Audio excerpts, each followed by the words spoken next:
ਜੀ ਸਲਾਮ ਅਲੈਕੁਮ ਸੱਜਣੋ ਪਿਆਰੋ, ਕੀ ਹਾਲ ਹੈ? ਠੀਕ ਠਾਕ ਹੋ? ਜਿਸ ਤਰ੍ਹਾਂ ਕਿ ਅਸੀਂ ਤੁਹਾਨੂੰ ਪਿਛਲੇ ਵਿਲਾਗ ਵਿੱਚ ਦੱਸਿਆ ਸੀ ਕਿ 7 ਬੱਸਾਂ ਹੋਰ ਆ ਰਹੀਆਂ ਨੇ।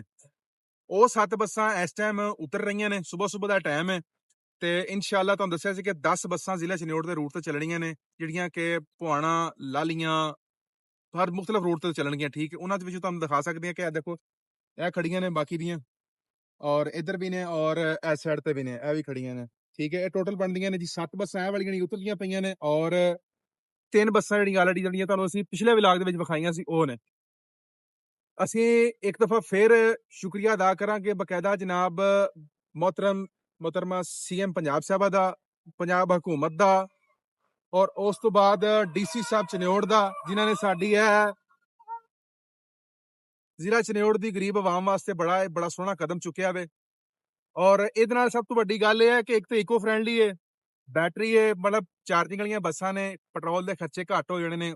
ਸਭ ਤੋਂ ਬਾਅਦ ਜਿਹੜੇ ਆ ਰੋਡ ਤੇ ਐਕਸੀਡੈਂਟ ਹੁੰਦੇ ਨੇ ਕੁਝ, ਉਹ ਘਟ ਜਾਣਗੇ। ਬਹਰਹਾਲ ਜੀ, ਬੜਾ ਅੱਛਾ ਕਦਮ ਹੈ। ਸਾਨੂੰ ਅਸੀਂ ਸਰਾਹਨੇ ਆ ਜੀ ਉਹਨਾਂ ਦੇ ਇਸ ਇਕਦਾਮ ਨੂੰ, ਬਹੁਤ ਸ਼ੁਕਰੀਆ ਉਹਨਾਂ ਦਾ। ਲੇਕਿਨ ਇਹ ਹੈ ਕਿ ਜਿਹੜਾ ਇਹ ਗਵਰਨਮੈਂਟ ਜਿਹੜੀ ਹੈ ਆਵਾਮ ਵਾਸਤੇ ਕਰ ਤੇ ਬਹੁਤ ਕੁਛ ਰਹੀ, ਬਾਕੀ ਆਵਾਮ ਨੂੰ ਨਜ਼ਰ ਨਾ ਆਏ ਤਾਂ ਵੱਖਰੀ ਗੱਲ ਹੈ।